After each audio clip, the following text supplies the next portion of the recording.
Join my Patreon at patreon.com/bunnytails for the full uncut reactions. Thank you for watching. Hi guys, welcome back to Star Trek, the original series. If you watched the previous episode that I put out, I watched the episode called The Man Trap. I thought that that was the second pilot because I was given some information that wasn't maybe untrue or outdated. So regarding the order that they're showing the episodes on Paramount Plus, so I thought they were all in production order. That's what I was told. It was wrong. I watched the wrong episode that I wanted to watch. I wanted to watch the second pilot after watching the first one. Anyways, this episode is called Where No Man Has Gone Before. Sounds kind of similar, but around here we go where no bunny has gone before. So let's do it. From directly ahead, we're picking up a recorded distress signal. The call letters of a vessel which has been missing for over 2 centuries. I'll have you checkmated your next move. Space chess. Have I ever mentioned you play a very irritating game of chess, Mr. Spock? Irritating. Ah, yes. One of your Earth emotions. Okay. Here is the true introduction to Spock being a Vulcan. Not the previous episode. Bridge to briefing lounge. Object is now within tractor beam range. Look at that pink tank top that chick's got. Small enough to bring it aboard, sir, if you want to risk it. Beep beep boop. Materializer ready, sir. Bring it aboard. Old-style ship recorder. They could be ejected when something threatened the ship. It's begun transmitting, sir. I was just gonna say, isn't it dangerous to bring something so unknown onto the ship like that? Is there no way that they can check beforehand? Maybe they did run some sort of test. Okay, Space. The final frontier.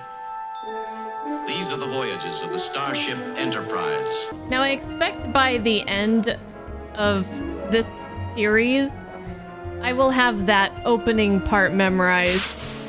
Do you guys all have it memorized? I'm gonna assume you do. So this is the more action-oriented version of the pilot that they did for the network. The object we encountered is a ship's disaster recorder, apparently ejected from the SS Valiant almost 200 years ago. We hope to learn from the recorder what the Valiant was doing here and what destroyed the vessel. Jones? Name's Smith, sir. Same thing. Close enough. This is Dr. Dana. Psychiatry, Captain. My assignment is to study crew reaction in emergency conditions. Getting something from the recorder now. Well, improving the breed, Doctor. Is that your line? I heard that's more your specialty, Commander. Line included. Walking freezer unit. Sounds like the ship had encountered some unknown force. Repeated urgent requests for information from the ship's computer records for anything concerning ESP in human beings. Extrasensory perception? ESP. How are you on ESP? In tests, I've taken my ESP rated rather high. It is a fact that some people can sense future happenings, the backs of playing cards and so on. So basically they can see, sense, and know things that the normal person can't? I must have read it wrong. It sounded like the captain giving an order to destroy his own ship. Self-destruct order? Well, they've definitely hooked me. I have no idea what's going on, but I'm very interested to find out. Other vessels will be heading out here someday and we'll have to know what they'll be facing. We're leaving the galaxy, Mr. Mitchell. So are we following Warp factor 1. where they were thrown out of the galaxy, the SS Valiant? Deflectors say there's something there. Sensors say there isn't. Whatever it is, contact in 12 seconds. Can we just like turn around?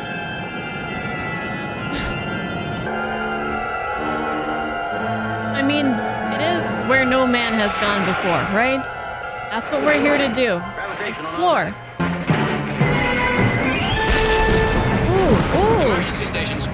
How he can remain so calm when like his controls are literally on fire and exploding. Alvin, take us out of... Oh, now you want to get out? Oh my god. Oh. Okay, now time to panic a little bit, huh? Oh. I thought they died. I thought they got like electric. Well, I guess she did get electrocuted in some way, but I thought they were toast.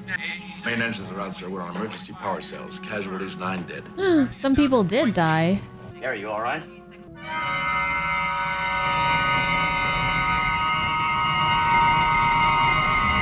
Wow. So yeah, this is definitely quite different. I'm glad I can finally compare and contrast for real this time. Quite different from the first pilot, The Cage. It's very exciting. Our overriding question now is, what destroyed the Valiant? They lived through the barrier just as we have. What happened to them after that? Okay, so we didn't turn around or anything. Aspirating. Why out of our whole crew, only certain people were affected? The ESP. Gary Mitchell has the highest Esper rating of all. There's nothing about it that could possibly make a person dangerous. Dr. Daner is speaking of normal ESP power. Perhaps you know of another kind. With a whole universe of possibilities, there could very well be. Can he see? It looks like he's reading. I thought his eyes were like not working currently, like he would be blind. Hello, Jim. Do you feel any different? Well, in a way, I feel better than I've ever felt before in my life. Hey, man, I remember you back at the academy. A stack of books with legs. So I guess he can see, but when he first addressed Kirk, he was not looking at him. Better be good to me. I'm getting even better ideas here. So he seems to be acting kind of strangely for someone who just went through kind of a traumatic experience, but I don't know how he normally is. Maybe he's just normally this jolly. I'm going to ask Dr. Dana to keep you under observation for a while. With almost 100 women on board, you can do better than that, friend Captain. Didn't I say you'd better be good to me? A little bit of telepathy going on. Well, I have no idea what he's reading. But he seems to be reading very fast. And they're monitoring his screen. He's reading even faster now than just a few moments ago. Is that Gary Mitchell? The one you used to know? That's creepy. The music is really selling the tension of the scene as well. Perfect. Perfect. I've never had a patient like you, Gary. Even the healthiest are generally off on some reading. So his health is perfect, 100%. Maybe if I could just change these dials. Oh, maybe you can. I just thought of making it happen, and it does. His eyes are just, I don't want to keep looking at them. Don't like it at all. Hey, watch this, Doc. Well, he just killed himself. For my next trick, I will die. Stop it. You were dead for almost 22 seconds. There were no readings at all. So even in a death-like state, he can control his vitals? Oh boy is right. So there's some kind of energy field that they went through. How do you feel, Doctor? Not as good as you do. I just felt nothing happened. Are you sure? And it seems to react with whatever in the brain has the ESP. It seems to have done more than just make him smarter and be able to do things. Seems to be affecting his emotions and stuff too. You better check the starboard impulse packs. Those points have about decayed to lead. Oh, yeah, sure, Mitch. I'm not joking, Lee. I'll get on it right away. He's a fool. The image of what he'd seen was still in his mind. Our subject is not Gary Mitchell. Our concern is rather what he is mutating into. I understand you least of all. Gary told me that you've been friends since he joined the service. It is my duty, whether pleasant or unpleasant, to listen to the reports, observations, even speculations on any subject that might affect the safety of this vessel. Have you noted evidence of unusual powers? Yes. And you didn't think it worth mentioning? No one's been hurt, have they? A mutated superior man could also be a wonderful thing. This reminds me of MacGyver's and Con. was like trying to figure out what's going on in her head right now. And I immediately thought of MacGyver's. He will have attained powers we can't understand and can't cope with. Soon, we'll be not only useless to him, but actually an annoyance. In a month, he'll have as much in common with us as we'd have with a ship full of white mice. Yeah, so what do we do? Recommendation 1. There's a planet a few light days away from here. If you mean strand Mitchell there, I won't do it. And you have one other choice. Kill Mitchell while you still can. Kill? I mean, I guess that is the logical... Will you try for one moment to feel? We're talking about Gary. The captain of the Valiant probably felt the same way, and he waited too long to make his decision. Ooh. A moral dilemma here. Okay, so better to drop him off, give him a chance, than to kill him. Kirk likes dropping people off on planets. So, I didn't catch her name. The other girl that got zapped, the psychologist or whatever, I guess it didn't really affect her at all? Or did it affect her on a small level? I wonder. I guess it seems like it didn't affect her at all, but she is acting in a very emotional way. Sometimes I feel there's nothing I couldn't do in time. Some people think that makes me a monster, don't they, Jim? Ah. Are you reading all our thoughts, Gary? I can sense mainly worry in you, Jim. What would you do in my place? Probably just what Mr. Spock is thinking now. Ooh. Kill me while you can. No, my goodness. Stop it, Gary. But if I keep growing, getting stronger, with the things I could do, like maybe a god could do. Ooh. So there's been a couple of times that I've seen them tackle this. If a person gets to a point where they're stronger, smarter, faster, I feel like I'm singing a Daft Punk song. Will they always get like this destructive nature to them? I wonder if they'll ever explore like this, but somebody who doesn't kind of turn to evil? There's not a soul on this planet but us. Nobody but us chickens, Doctor. The fuel bins leak. Could they be detonated from here? A destruct switch? Destruct. There's that word again. He's regaining consciousness. I mean, if you basically become like a god, you wouldn't want to just live a normal life. You couldn't. Like, if you think about it, us humans couldn't live together with, like, mice or cats because, like, we're so much smarter than them. Remember those rodent things on Dimmerus? The poison darts they threw? I took one, man. And almost died. So why be afraid of me now? You've been testing your ability to take over the Enterprise. In the transporter room, you said something about us seeming like insects by comparison. Gary, go! Oh. Jim. Fighting the force field drained his strength, for a while at least. Oh, well, that didn't last long, did it? That's not a solution. Unless they could make a way to constantly drain his energy 24/7. Like if he could wear some sort of apparatus or something. But I doubt they have the capability to just do that. I'll just keep getting stronger. Plus, if he just keeps getting stronger, eventually he would be able to overcome any kind of piece of machinery that they could set up for him. What to do?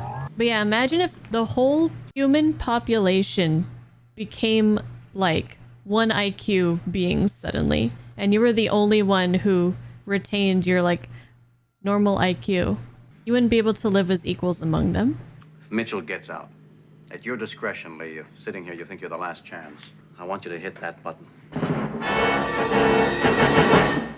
Something very difficult for Kirk to say to somebody who's he's known for 15 years, friend, saved his life.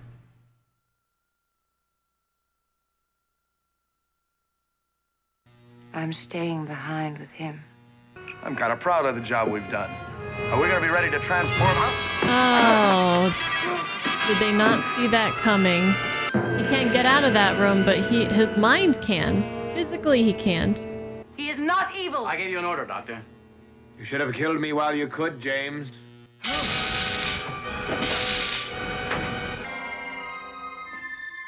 Oh, her eyes too. Now, hold on a second. Did that just happen? Was she masking it? Did he do something to ignite it? Oh, what? hit me too, whatever it was. They were headed across the valley to the left of the pointed peaks. Where, if you have not received a signal from me within 12 hours, you'll proceed at maximum warp to the nearest Earth base with my recommendation. This entire planet be subjected to a lethal concentration of neutron radiation. No protest on this, Mark. That's an order. No more thinking about it. There's only one solution left. With enough time and resources, maybe they could think of something It'd take almost a a miracle. little bit more to survive palatable. here. Then I but- shall make one. Behold. That's crazy. You'll soon share this feeling, Elizabeth. Be like God, who have the power to make the world anything you want it to be. The world, eventually the galaxy, the universe maybe? I mean, when does it stop? When does it stop growing? Is there a limit? A visitor, a very foolish man. He's out there alone, trying to take them both on? Uh-oh. He is not slick. Let there be food. Caffarian apples. Of all the things he could make, apples? What about an apple pie? What about a big piece of steak? Some curry? Pizza? I always favored. Well, I guess he likes them apples. Can you hear me, James? I can see him in my mind, too. He's getting stronger. Talk to him. I want you to see just how unimportant they are. Mm-hmm. Now you got two of them. What he's doing is right. For him and me. And for humanity, you're still human. No, At least I- partly you are. Please go back while you still can. Did you hear him joke about compassion? Above all else, a god needs compassion. Mitchell! Too much power too soon. That the morality can't keep up. Be a psychiatrist for 1 minute longer. What's your prognosis, Doctor? Hang on to being a human for 1 minute longer. I'm disappointed in you, Elizabeth. Nice roll.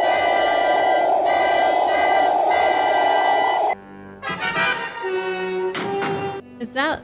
I guess that's a heavy-duty blaster that he has there. An old friend. He deserves a decent burial, at least. Wow, he just thought up a grave for you, Kirk. And made a tombstone. Oh, wow. Stop it, Gary. Oh? Pray to me. To you, not to both of you. There'll only be one of you in the end. One jealous God. Absolute power corrupting absolutely. Absolute power corrupts absolutely. Who said that first? Where's that originally from? Is it Milton again? I'm just kidding.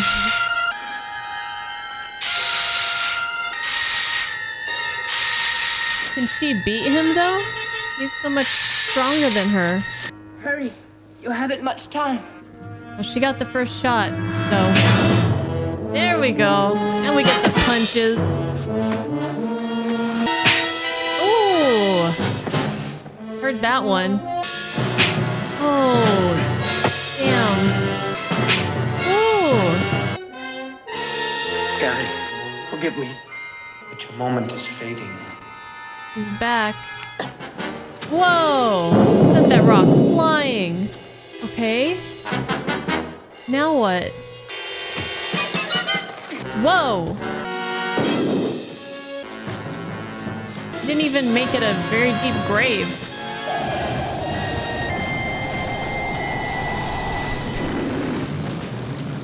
I was thinking that rock looked very oddly shaped, but I didn't make the connection that it was gonna fit in there perfectly. Can't know what it's like to be almost a god. So she just died? Add to official losses, Dr. Elizabeth Dana. Be it noted she gave her life in performance of her duty. Lieutenant Commander Gary Mitchell. Same notation. For his friend. He didn't ask for what happened to him. I felt for him, too. Hmm? I believe there's some hope for you after all, Mr. Spock.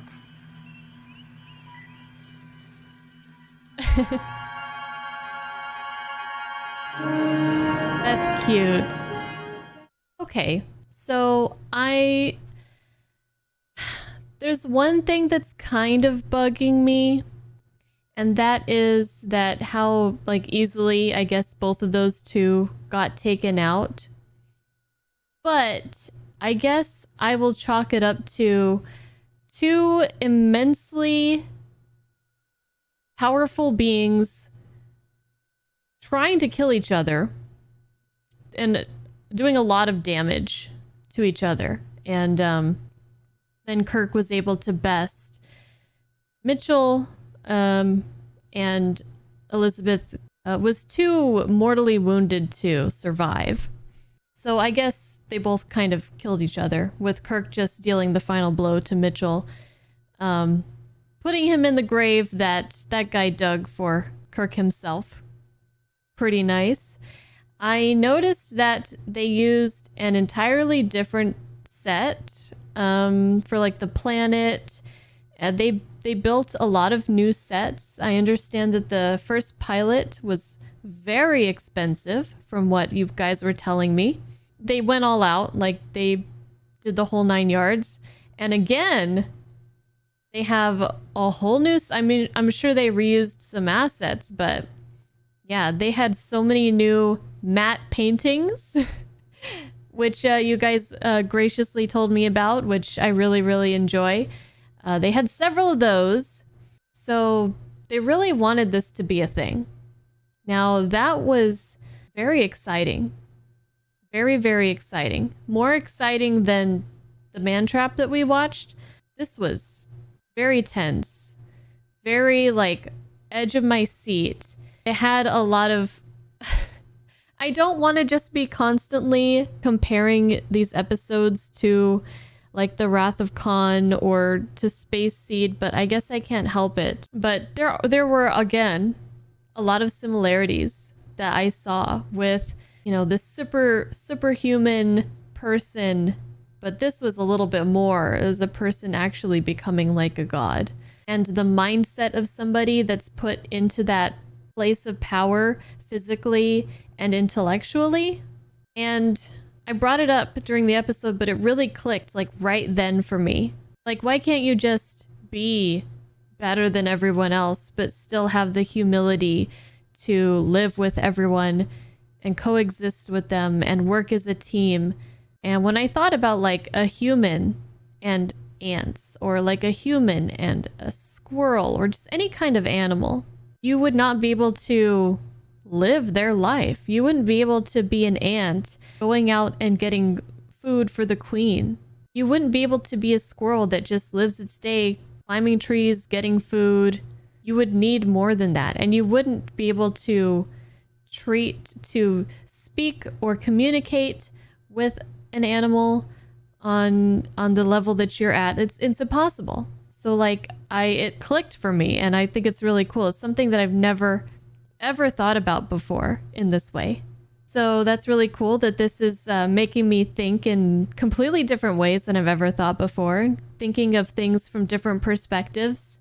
And I gotta say, when Kirk starts getting into fights with people, punching them, kicking them, rolling around on the ground, jumping around, that is like amazing. I wouldn't say that it's as convincing as the fight scenes that they do nowadays, but it is a lot of fun to watch. It's really good. And we didn't have McCoy in this one, no Bones, no Uhura either. But with regards to Spock and Kirk, we can see how they set up that he is part alien and part human. He mentioned his ancestor marrying a human woman, and I'm guessing he means his parents. But when I think of ancestor, I think of like somebody from like way down the line that you never even met before because you weren't born yet. But they definitely set up here that he is, you know, driven by logic, unable to understand human emotions to an extent, but not completely, because at the end, you know, like he said, he was able to feel for Mitchell in some way as well. And Kirk's just like, see, I knew you had it in you. I knew it was there. We're just going to have to pull that out some more. Well, thank you guys for watching and joining me again. This has been a lot of fun, and I am so excited to see what else is in store for the original series and beyond. So thank you guys for watching. And of course, Dad, love you very much, and I miss you.